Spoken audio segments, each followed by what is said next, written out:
Shalom sahabat Morning Grace, pada hari ini kita akan merenungkan firman Tuhan dengan tema Saat Pernikahan Tidak Lagi Seindah Awal.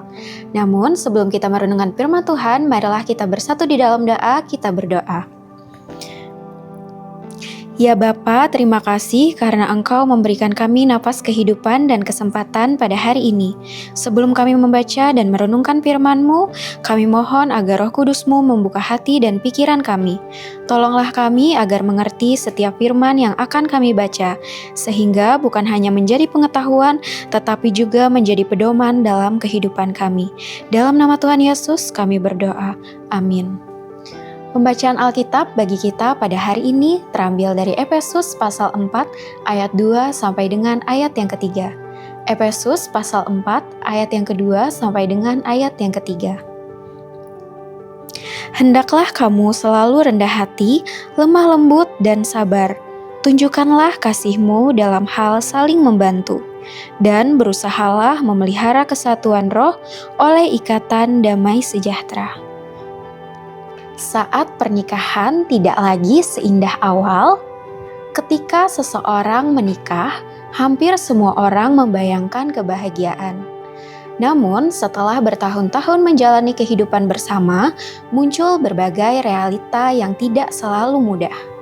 Perbedaan karakter, tekanan ekonomi, pola pengasuhan anak, kesibukan pekerjaan, dan berbagai persoalan lain dapat mengikis kehangatan hubungan jika tidak dikelola dengan baik. Tidak sedikit pasangan yang tinggal serumah tetapi seperti dua orang asing hanya berbagi alamat. Paulus mengingatkan jemaat untuk hidup dalam kerendahan hati, kelemah lembutan, sabar, dan kasih. Nilai-nilai ini sangat penting dalam kehidupan pernikahan. Seringkali masalah bukan muncul karena kurangnya cinta, melainkan karena kurangnya kerendahan hati. Kita lebih sibuk membuktikan bahwa diri kita benar daripada berusaha memahami pasangan. Kasih yang dewasa bukan hanya tentang perasaan yang menggebu-gebu seperti di awal hubungan.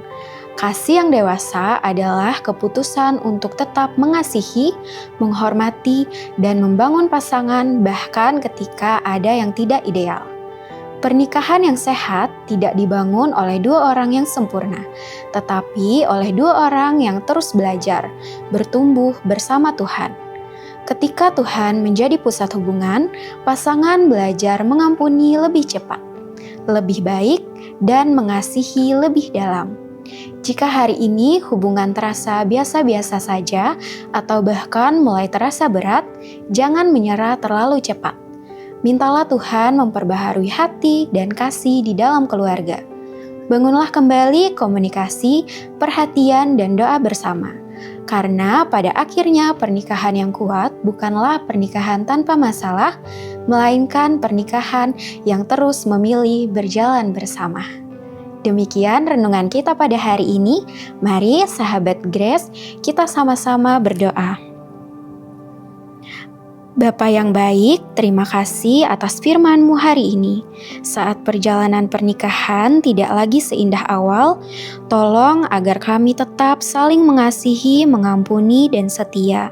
Perbaharuilah kasih setiap rumah tangga, berikanlah hikmat kekuatan untuk menghadapi setiap tantangan, sehingga keluarga kami tetap berpusat padamu dan memuliakan nama-Mu. Di dalam Tuhan Yesus kami berdoa. Amin.